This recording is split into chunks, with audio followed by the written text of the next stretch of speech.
It is the beginning of National Mental Health Awareness Month. And I really look forward to this month every year because it's a time when we start to have some really great conversations about mental illness. We have 31 days to talk about mental illness, to go beyond the surface and to really jump in deep to the topic, to dispel some myths, to give some great information, and most of all, to provide some hope.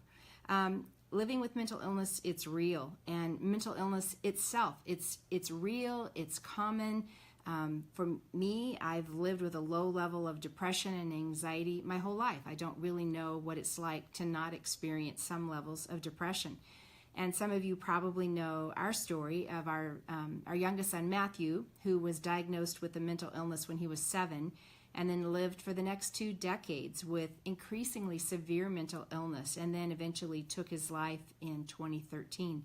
So I have my own experience, and I have the lived experience of being a family member, and some of you can really identify with that as well.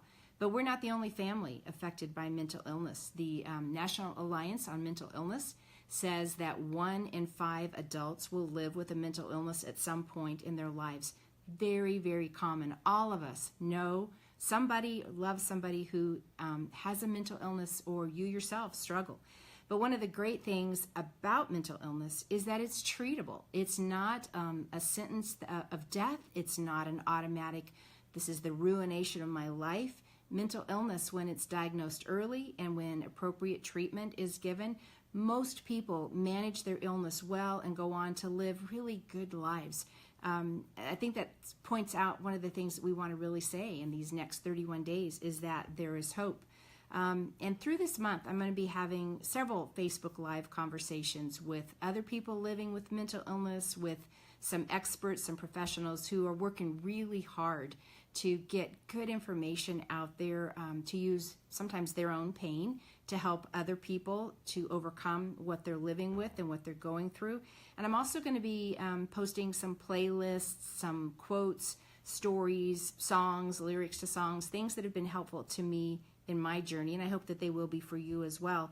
And my prayer is, whether you are someone who's living with mental illness or you have a family member who's living with mental illness, that that throughout this month, the conversations that we have, the resources that we can provide you, all of it will come together and give you a fresh infusion of hope, because that's what all of us need more than anything else, is hope. And there is hope for mental illness. So stay tuned. Join me on Instagram, on Facebook, on Twitter. I look forward to 31 days of talking with you about mental illness. Most important thing I can tell you, you are not alone.